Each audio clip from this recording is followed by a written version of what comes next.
are on the right track. You are on the halal basis. Thank you so much sa lahat ng aming mga exhibitors who are we know na nagpahalal because of that na nakikita nila ang ganda at tulong na ibibigay ng mga. And also, Nagpapasa din sila sa Congress. Expo Philippines organizers, the Expo, I just praise the Lord. We have Siri, so also the Expo Canada. Only from Canada, they went here just because of this. So thank you so much for the 101% showing your effort, your support with the Expo Philippines on its second year. And what we are looking for is a more successful and more exhibitors bringing along investors on the HEC 2026. At tulad na sinabi ko just one hour presentation before, Paborito ng asawa ko yung mga And ilagay mo sa packaging. Ilagay mo sa paper bag. Thank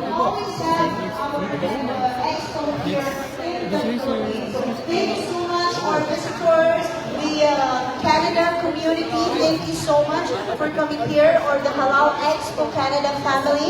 Thank you so much for coming here and visiting us here in the Philippines.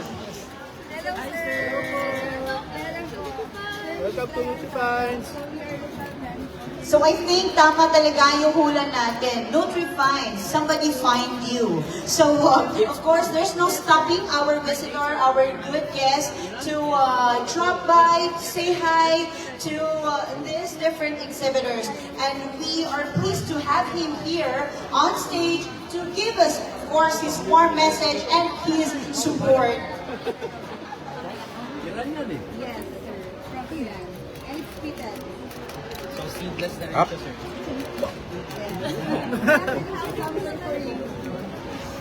Kasi your Sir, we gift, actually have you a gift will for you, do sir. the, yes, yes.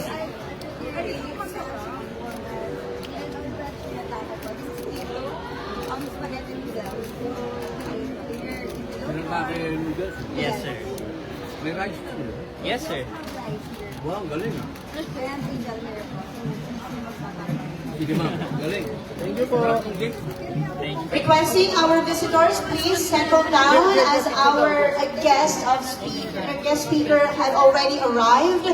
Grabe, dinudumog lang po talaga siya because it's not every day that he is here with us, joining us all here to celebrate, of course, because we said that HEC 2025 is a celebration, not only of your product, but a celebration of life, because halal is way lifer than we ever know.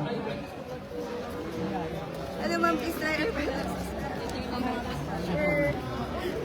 Requesting everyone to please settle down as we are about to start our program. Our friends from the Pukoy, the IDCP, the HDIP, we would like to request your presence with the PSIP, the DA, the DTI, to please settle down as we await for our guest speaker to have his message for us this morning. Ayun, safe na sa kakay. Ay, sayang. Grabe kung talapasin ko. Sige na.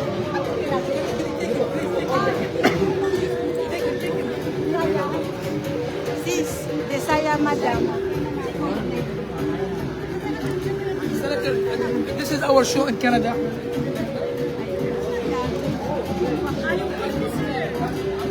Sis, baka sabi bawal.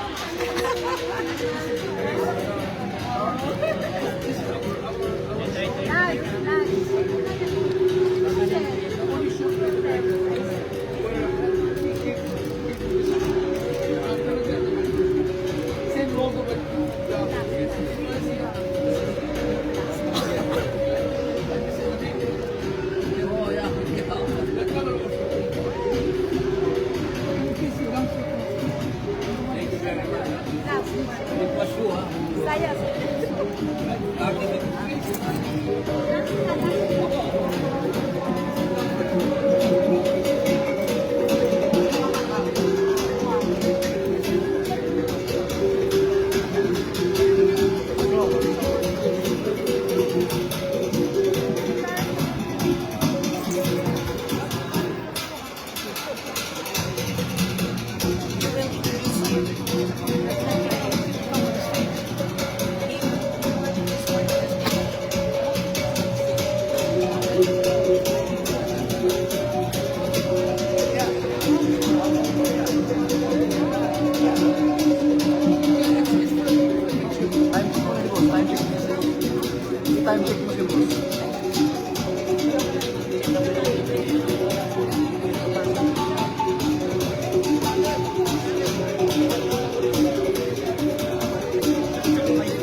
Ladies and gentlemen, please settle down as we're about to hear our guest speaker to give us his warm message of support in coming here in the Halal Expo 2025. Inshallah, don't worry po, dadaan po ang ating butihing Senator to say hi po sa inyong lahat, inshallah. Bigyan nawa siya ng Allah ng strength, no, na makaikot po sa inyong lahat, inshallah. We know that everyone ay nasasabik na makipag-picture po sa ating good Senator dahil hindi lang po sa kanyang kasikatan, but of course, so dahil sa kanyang presentation, representing of course the Muslim community, na binibigyan niya ito ng halaga. So mashallah, that he is here, despite hindi opisina, talagang hindi ito working day, pero he made sure na makadaan po para sa inyong lahat. And with that, we would like to call on our organizer for the Halal Expo Philippines, Sir Nasir Kim, to formally welcome our keynote speaker this third day of the Halal Expo Philippines. Ladies and gentlemen, palakpakan po natin Sir Kim.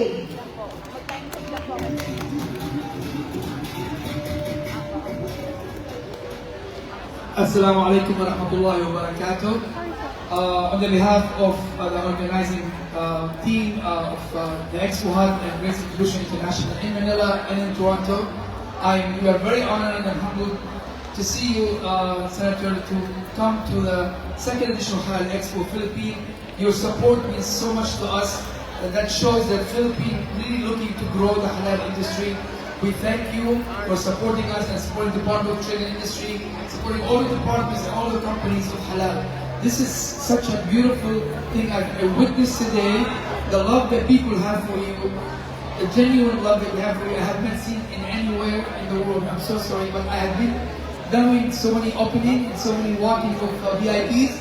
But today, what I witnessed, they really love you. I mean, genuinely love you, and I think this is a testament that what you've done so far to the people of the Philippines, and inshallah you are working toward also supporting my friend Alim and his team to grow this halal industry, not only locally and inshallah internationally. Halal Friendly Philippines, which is mandated by President Marcos to grow the Philippines in 2028, it will continue. Inshallah, with your support, this is a platform that I've seen and I witnessed for the last 30 plus years. I'm doing trade shows all over the world. The only way to grow any industry is through the trade show. It's an easy way. You get to meet everybody in one place, and I think we should support it, not because for us, it's for the industry of halal and for our community and our children and our grandchildren for future to come. So thank you so much on the behalf of my partner, Grace Aguilar, and my team. Thank you so much, and thank you everyone for coming together and supporting us in such a beautiful platform that we're trying to develop. We appreciate your support. It's our last day, but don't worry, we have so much things lining up. We got the cooking demos more, we got the fashion show, we got the folklore from different regions of Philippines. So it's going to be so many excitement. Thank you so much, Senator. I'm so humbled to meet you finally. I've been searching you a lot the last 1 year, and I see your accomplishment. You've done great stuff, and I see your story is very inspiring to younger people to take the same path, inshallah. Mubarakallah fi wa shukran kathiran wa assalamu alaikum wa rahmatullahi wa barakatuh. Thank you so much, Sir Nasir, for that. And for that, we would like to call on Sir Alim Gepal to formally introduce our keynote speaker this morning.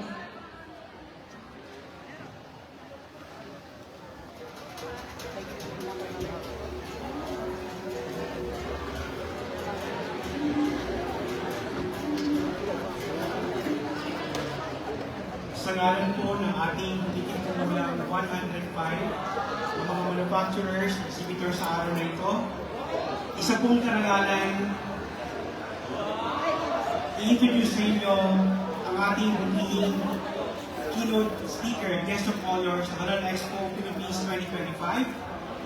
A leader, a man that doesn't need any other introduction. Pero para po sa kaalaman ng lahat, si Senator Robin Padilla, bago po niya pasukin ang politika, marami na po siya mga ginawang programa para sa mga kabataan, sa mga kababaihan. And I'm talking about 20 years ago. Meron po siyang foundation para tutulungan ang ating mga kababayan. Yung mga programa po na nakikita ninyo presently sa politika, this is just a descent. Pero 20 years ago, hindi pa niya po pinasok yung mundo ng politika, marami na po siya mga eskolar.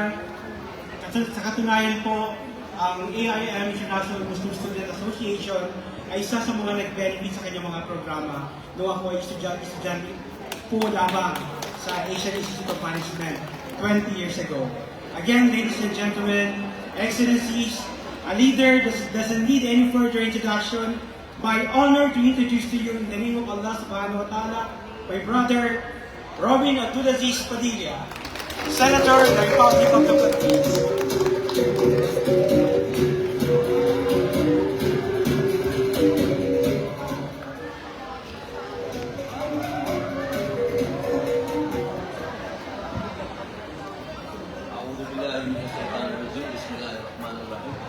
Alhamdulillah Rabbil Alamin. Bismillah wa salatu wa salamu ala Rasulillah. Assalamualaikum warahmatullahi wabarakatuh. Mga mahal kong kapatid, Muslim at Kristiyano, hindi ko na po pahabain to kasi kanina nandito na po si Sister Samira Goto, my future senator.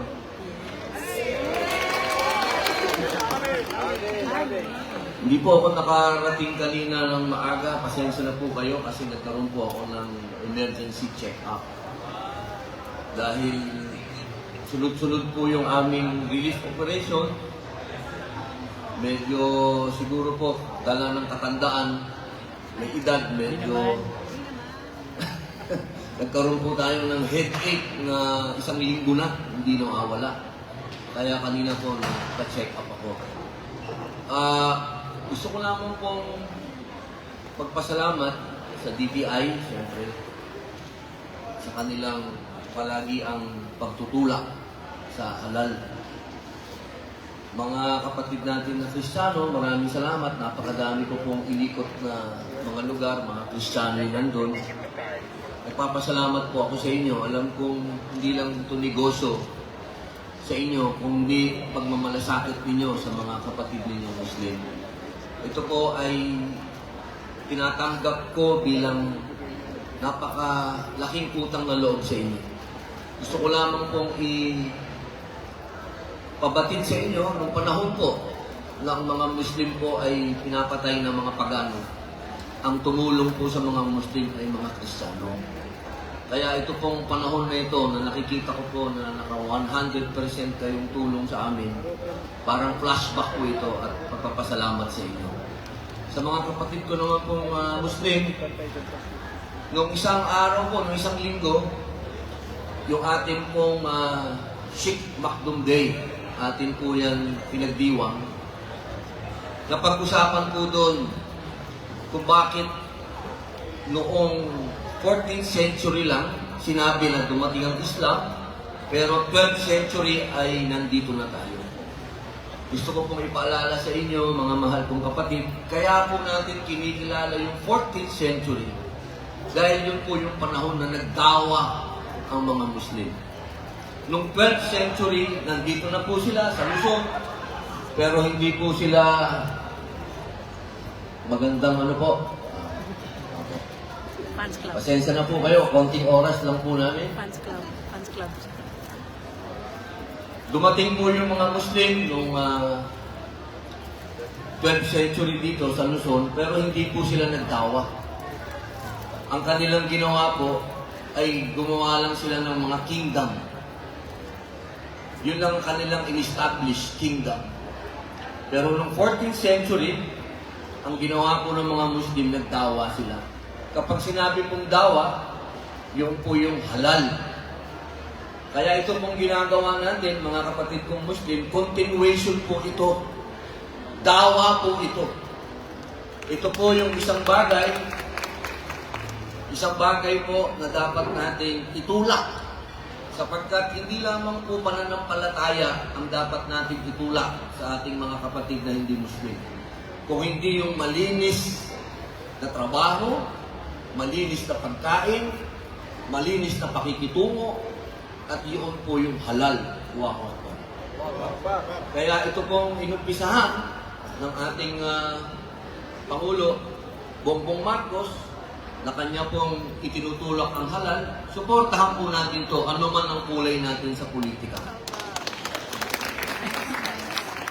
Bilang panghuli, ayoko na hong habaan pa kasi umaba na. Bilang panghuli ho, mga mahal kong kapatid po sa gobyerno, pagtulungan po natin to, Brother Alim, Brother Gibbs, Brother Penny, sa lahat po ng nandito, sa Mira, sa lahat po ng mga kapatid ko, pagtulungan po natin itong maging successful. Hindi po ito isang bagay na once a year, twice a year, thrice a year. Gawin po natin itong araw-araw natin na jihad. Ito na po yung pinakamaganda natin gawin. Yun lang po, ang pakiusap ko. Maraming salamat po muli sa mga kapatid nating Kristiyano at Muslim. Assalamualaikum warahmatullah. Thank you so much, Warden Senator, for that. And now, requesting you, sir, para makapicture taking tayo. Dito lang, so that everyone please stand up po na nasa likod para makasama na po kayo sa photo ops natin. Everyone, please, let's please put dito sa likod para makapag-picture. Yung photographers on stage po, ang photographers, mamaya na po huwag po munang lapitan ang ating bisita para makapag-picture muna officially. Ang ating photographers, please come up on stage.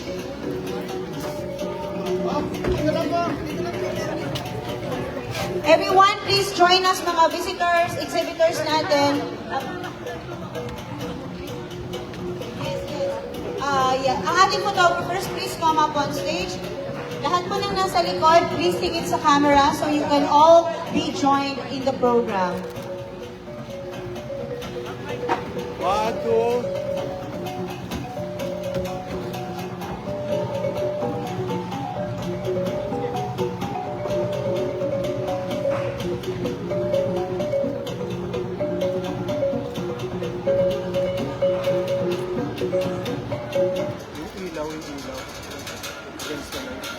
Against the light daw po, a little bit of dim the lights. Ayan, thank you. Ayan, baliktad naman po para dito naman daw po sa harap. Okay, requesting cameraman natin, please baba po.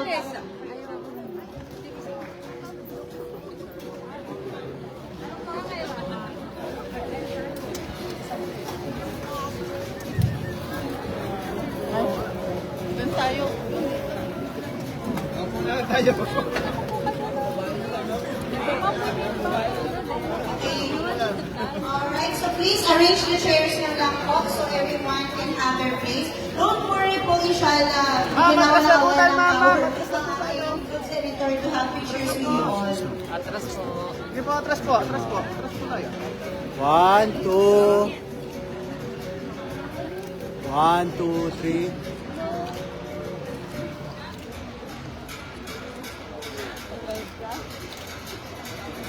One, two, three. Okay. Last one.